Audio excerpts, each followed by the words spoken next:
En ocasiones, uno nunca sabe cómo nos puede mentir de la peor manera una persona. Y créanme, eso duele muchísimo.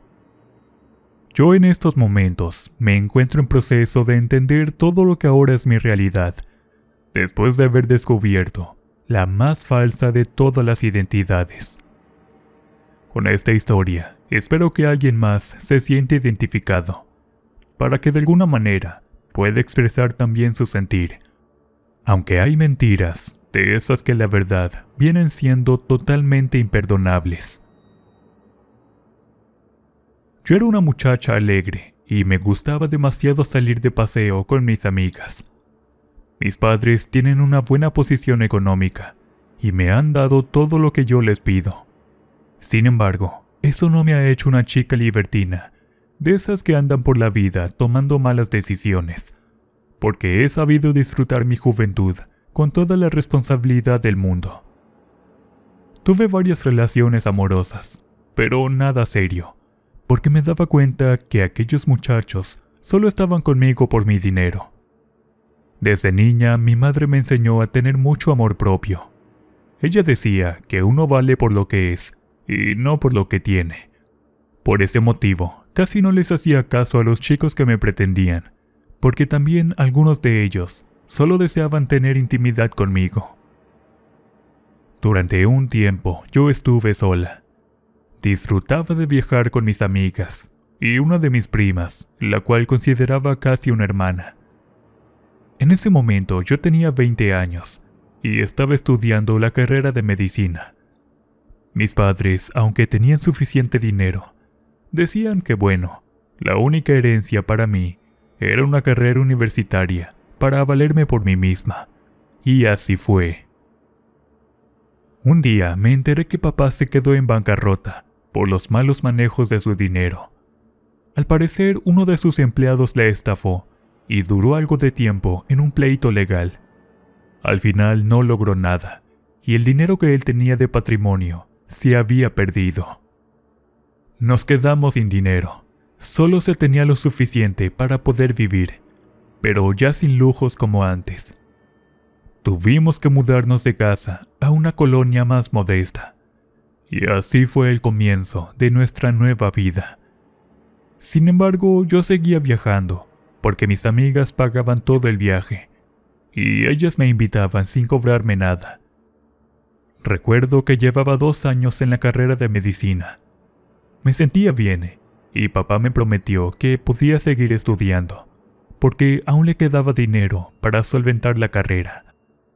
Ese esfuerzo juré que le agradecería cuando recibiera mi título de médico.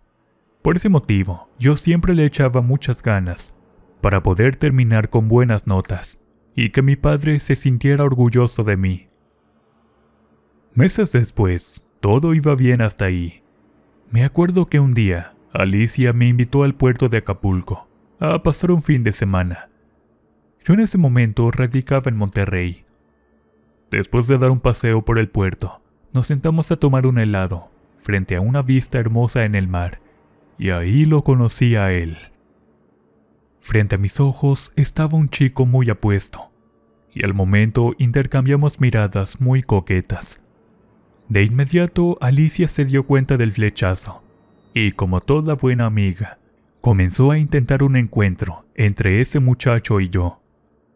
Al final eso no fue necesario, porque el chico se acercó solo, y al vernos solas, nos invitó a un refresco para mitigar todo ese calor horrible.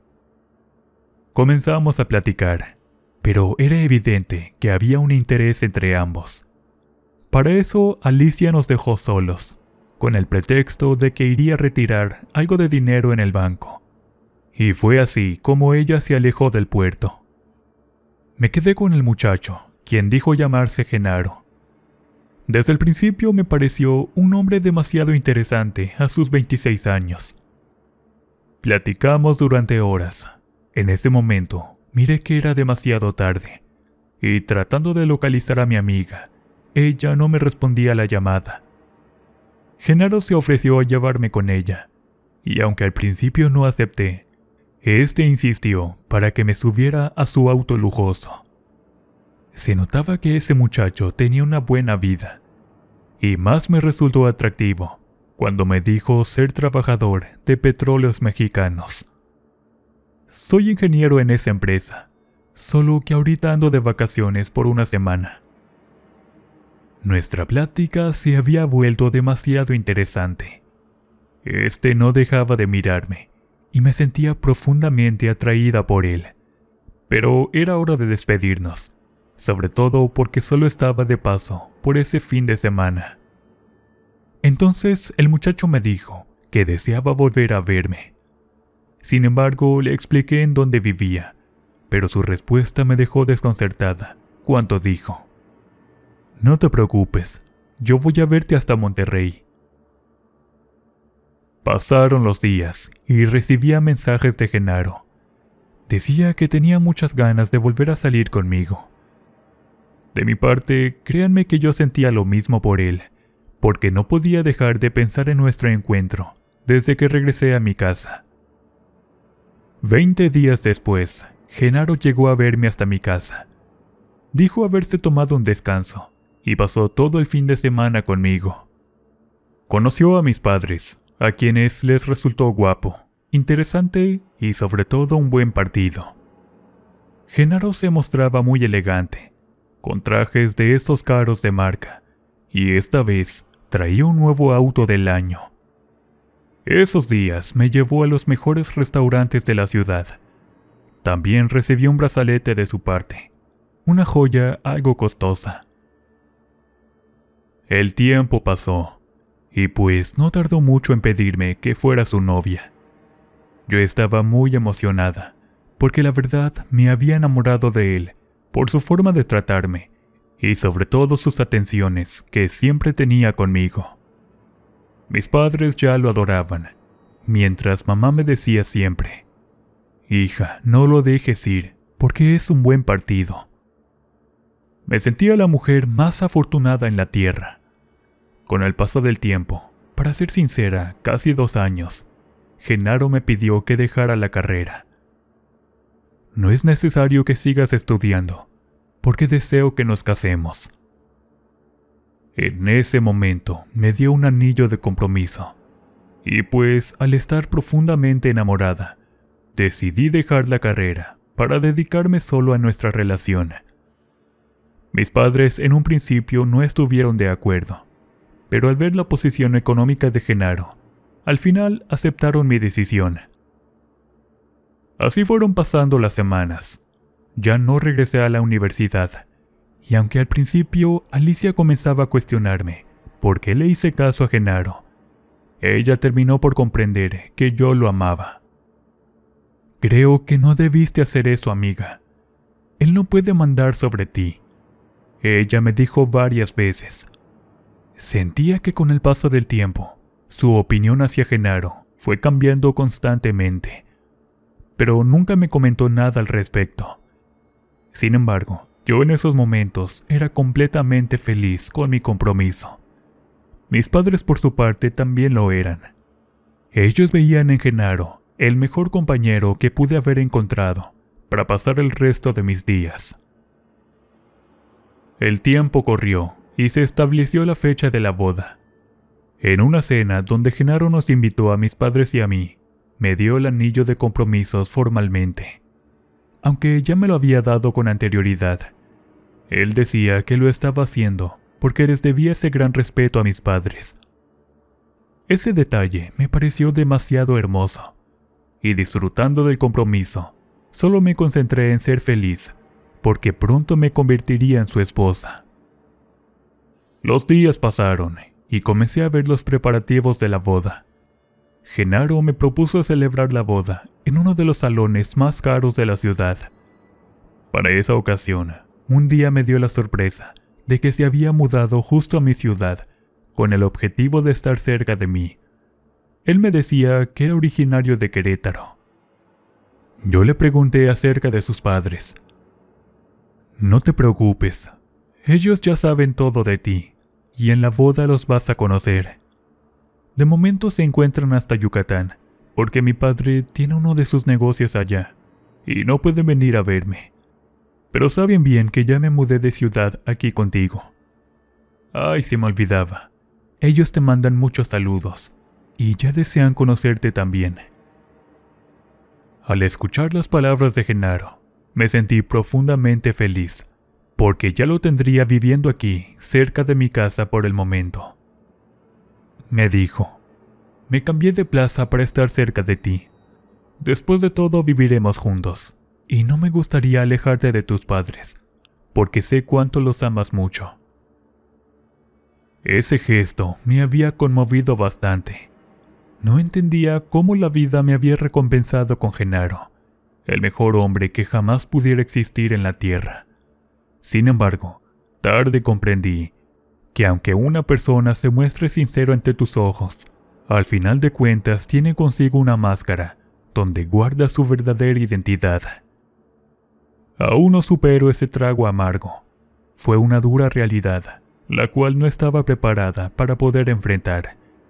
Porque quizás desde niña no crecí con esas herramientas emocionales necesarias para proteger mi corazón, donde éste quedó profundamente lastimado. Seguiré contándoles esta parte de la historia. Cuando Genaro se mudó a mi ciudad, venía todos los días a verme con su uniforme de la empresa de petróleos. Recuerdo bien que hasta tenía su nombre bordado de un lado, con su función, ingeniero petroquímico.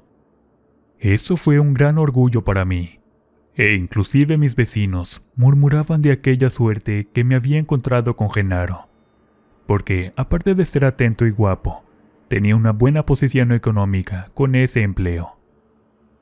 Cuando venía a verme, traía varios autos distintos, todos del último modelo del año. Decía que le aburrían y los cambiaba cuando tenía las ganas de hacerlo. A veces les vendo los autos a mis familiares, otras veces los dejo como enganche en las agencias. La verdad, no me gusta andar trayendo el mismo auto. Siento que me aburro demasiado rápido. Sentía una profunda emoción. También porque, bueno, yo iba a tener una vida de lujos a su lado, y no era que me importara el dinero. Simplemente, pues sí estaba acostumbrada desde niña a tener lo mejor. Y cuando papá se quedó sin dinero, comenzamos a limitarnos en muchas cosas. Durante los preparativos de la boda, un día me preguntó si mi papá nos podía prestar lo del enganche para el salón de la boda. Eran 50,000 pesos. Tengo problema con mi cuenta de banco, y tardará unos días para que se resuelva. Teníamos que dar el enganche del salón para todo eso del banquete. Había elegido uno de los platillos más costosos, pero Genaro me dijo, no importan los gastos, quiero que seas feliz con los preparativos. Decidí hacerle caso, y mi padre nos prestó ese dinero sin ningún problema, de nuestra fuente de ahorro. A decir verdad, ese capital lo tenía guardado para las emergencias, y usarlo en su vejez junto con mi madre. No obstante, Genaro quedó formalmente en regresarlo cuando se resolviera lo de su cuenta de banco. Hasta ahí todo iba bien. Seguíamos saliendo todos los fines de semana, y este me llevaba a los restaurantes más lujosos y caros de la ciudad. Al principio no deseaba ir a esos lugares, pero siempre argumentaba que yo merecía todo eso, y que no me preocupara por el dinero. De todos modos, mis amigos me prestan, porque saben que les pago con puntualidad. Solo es mientras se resuelve mi problema. Jamás dudé de las palabras de Genaro. En realidad no tenía por qué hacerlo, y siempre le creí con los ojos cerrados. Con el paso de los días, me concentré en todos los preparativos de la boda. Era como un sueño para mí, poder pasar el resto de mis días junto a Genaro, el amor de mi vida. Creía que tal vez ya no podría vivir sin él. Faltaban entonces unas semanas. Sin embargo, Genaro comenzó a mostrar problemas de dinero, con una cosa y con la otra. Esta vez no logró pagar el vestido de novia, el cual había costado una fortuna. Para eso tenía guardado todos mis ahorros, porque por un tiempo ayudaba a uno de mis familiares en su consultorio, para irme formalizando con la medicina, Los tomé y pagué sin decirle nada a mis padres, o de lo contrario comenzarían a cuestionarle la situación a Genaro. Para ellos era demasiado importante que mi futuro esposo tuviera una estabilidad económica por mi bienestar. Los días pasaron, y en ese tiempo ya no salí con él como de costumbre. Tampoco venía a casa todas las tardes, como venía haciéndolo desde que nos conocimos. En realidad sentí que algo estaba pasando, pero algo dentro de mí me decía, todo está bien, quizás haya algunas dificultades por resolver. Un día vine de visita a la casa de la tía Amalia. Tenía mucho tiempo que no la veía, porque radicaba en Tijuana con su familia. Allá tenían su negocio de artículos de limpieza. Ella vino al enterarse que iba a casarme, porque siempre me demostró demasiado cariño. Ella me adoraba tanto como mis propios padres. La tía Amalia tenía un problema de sobrepeso. Cuando estaba en la casa, noté que tenía dificultades cuando caminaba. A ella se le iba la respiración al hacer un esfuerzo físico. La miré preguntándole si tenía un problema de salud. «Solo tengo unos kilos de más, hija», ella me decía muy tranquila. Sin embargo, yo sabía que algo andaba mal, y tarde o temprano lo descubriría. 2 días después, mi madre me llamó con urgencia. Me dijo que fuera, porque mi tía no podía respirar. La llevamos entonces al hospital en una ambulancia. Cuando llegamos, la metieron a urgencias, porque al parecer ella estaba a punto de tener un paro cardíaco. La situación era crítica, pero a la vez estable. Mis padres estaban devastados por mi tía. Al ser hermana de papá, era demasiado importante para él, y para mí también. Nos quedamos en el hospital varios días. En ese momento, Genaro me dijo que estaría fuera de la ciudad, y la verdad no deseaba preocuparlo con mis problemas. Ya bastante tenía con los suyos, los cuales eran algo delicados. Mis padres permanecieron la gran parte del tiempo, mientras yo regresaba a casa para descansar. En ese instante, Alicia estuvo conmigo dándome su apoyo, y la verdad, ella resultó ser para mí como una hermana. También tenía que seguir viendo lo de la boda, y aunque el incidente de mi tía me vino a descontrolar la mente, mis padres me recomendaron continuar con los preparativos, porque confiaban en que la tía se recuperaría. A la mañana siguiente, decidí ir al hospital para quedarme en lugar de mis padres, pues ellos necesitaban ir a la casa para poder descansar. Iba acompañada por mi amiga Alicia. Ella nunca me dejó sola durante esos momentos.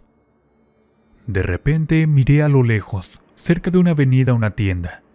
Necesitaba comprar unas cosas personales con anterioridad. Decidí detenerme en ese lugar. Alicia llevaba su coche, porque el auto lo tenían mis padres. No quise usarlo por el momento, ya que mis nervios no andaban nada bien. En esos momentos, miré que estaba al principio, con un letrero que decía cerrado, y al verlo me di la vuelta. No obstante, seguido de eso un joven apareció, y terminó abriendo la puerta. Cuando entré, me fui a buscar lo que necesitaba. Miré de reojo que había una fila de gente formada para pagar sus servicios en la única caja disponible. Por el momento lo pensé mejor y decidí no mejor tomar nada, porque iba a demorarme al pagar. En esos momentos, cuando me di la vuelta, miré que el cajero era precisamente Genaro. ¿Genaro?, le dije enfrente de toda la gente. ¿Qué estás haciendo aquí? Genaro no pudo decir una sola palabra en mi presencia. Agachó la mirada, y segundos después me dijo que esperara, porque había gente formada. No obstante, salí corriendo del lugar para subirme al auto de Alicia, quien preguntó qué había pasado. Me dijo si estaba bien, al mirar una lágrima en mi rostro. En ese instante, Genaro salió de la tienda, tratando de hablar conmigo, pero le dije a Alicia que nos fuéramos deprisa, y ella solo arrancó el auto. Nos fuimos dejando a Genaro atrás. Al parecer, todo se había acabado. En el camino le conté todo a mi amiga. Ella tampoco lo podía creer, porque no era posible que Genaro trabajara en ese lugar. Durante la relación me llevó a los mejores restaurantes y hasta recibía regalos costosos de su parte, cosa que un cajero jamás iba a poder pagar. Cuando llegamos al hospital, le pedí a mi amiga que no dijera nada a mis padres, porque no era el momento. Intenté calmarme para poder estar tranquila frente a sus ojos. En esos momentos, ellos se fueron a la casa, y al quedarme en el hospital, recibí varias llamadas de Genaro de manera insistente. Por el momento no quise contestarle, pero sí merecía una explicación, porque necesitaba saber cuál era la verdad. Por eso de las 5 de la tarde, mis padres regresaron, y yo me fui a casa con mi amiga Alicia. Entonces al llegar, ahí estaba Genaro esperándome sentado en la banqueta. Él me dijo que necesitaba hablar conmigo. Tenía los ojos llorosos, pero yo sentía mucho coraje por su gran mentira. Y no es que sea una interesada, porque realmente a mí eso no me importaba. Pero la honestidad desde un principio hubiese sido el mejor camino. Genaro me dijo entonces la verdad. Él era cajero de esa tienda desde hace más de 3 años. Su tío vivía en los Estados Unidos, y es quien a veces le mandaba dinero y le prestaba algunos autos que tenía en su casa. Sin embargo, eran demasiadas cosas, y no entendía cómo era que tenía dinero para pagar demasiado en nuestras salidas. Pues lo hice a base de préstamos en bancos y en algunas otras financieras. A veces me quedaba sin dinero para depositar los pagos semanales, pero otras veces mis amigos me hacían el favor. A partir de esos momentos, decidí posponer la boda. Necesitaba tiempo para poder asimilar toda esa mentira. Y al contarle a mi amiga Alicia, quien era terapeuta en una institución, ella argumentó que Genaro iba a vivir con puras mentiras, porque estaba acostumbrado a hacerlo. En ese momento lo pensé demasiado bien, y aunque sabía que me dolería la decisión, en un principio hablé con mis padres sobre la posibilidad de cancelar la boda. Ellos me miraron asombrados, preguntando qué había sucedido entre Genaro y yo. Pues la confianza se había perdido. Si seguíamos juntos, me iba a mentir de otra manera, y eso no lo iba a tolerar. Mis padres siempre me inculcaron mi amor propio, y en mi vida no deseaba tener a un mentiroso. Yo no lo merecía. Tenía mucho tiempo en reflexionar aquello que iba a ser de mi vida. Cancelé la boda sin dar marcha atrás. Genaro, por su parte, me llamaba todos los días, y hasta fue a pedirme perdón de rodillas frente a mi casa, donde mis padres estuvieron presentes. Días después, no supe nada de él. Cuando le había dicho que me diera tiempo, porque necesitaba pensar muchas cosas. No obstante, un martes por la mañana tocaron a mi puerta. Eran unas personas de traje preguntando por mí. ¿Qué se les ofrece?, les dije. Tiene un adeudo con nosotros, porque el señor Genaro Portillo Vázquez la puso de aval para liquidar un préstamo. Ya lo buscamos en su domicilio, pero nos informaron que ya no vive allí. Cuando escuché esas palabras, me quedé muy desilusionada. Genaro me había dejado endeudada en su nombre, con varias financieras. Debía pagar antes de 3 días la cantidad de 30,000 pesos, o de lo contrario vendría un embargo a mi casa. Intenté entonces comunicarme con él, pero nunca me contestó. Amigos y familiares se sorprendieron por haber cancelado la boda. Cuestionaron a mis padres muy preocupados. No obstante, aún mi tía no salía del hospital. Cuando ella regresó a casa, les conté todo. Ellos no lo podían creer, así como me pasó a mí. Pero estaba el problema de la deuda, y la verdad no tenía dinero. Para ese entonces, mi amiga Alicia se portó de lo mejor conmigo. Ella tenía una economía estable, y sin pedirle nada, se ofreció a pagar esa deuda de Genaro. Yo estaba totalmente arrepentida por haber dejado la carrera de medicina, e intenté pedir un reingreso para poder retomar las materias. De Genaro no volví a saber nada. Al principio lloraba desconsolada por su terrible engaño, porque jamás en la vida un hombre me había tratado tan cariñosamente como él. ¿Que si lo amaba? Sí, creo más de lo que imaginé, porque me fue muy difícil aceptar su ausencia. Con el paso de los días, pude regresar a la carrera. Para eso conseguí un trabajo de medio tiempo, donde me ayudó a solventar mis gastos. Mi amiga Alicia, por su parte, siempre me apoyaba económicamente cuando lo necesitaba. A esa mujer le debo mucho, porque es más que mi amiga, mi gran hermana. Con todo lo sucedido, jamás volví a confiar en un hombre. Durante mis prácticas de hospital, conocí varios chicos. Unos eran enfermeros, pero ya nadie me interesaba. Y así, después de 5 años, sigo soltera. Porque hoy en día, uno nunca sabe si la identidad de las personas viene siendo verdadera o una farsa, como lo fue con Genaro.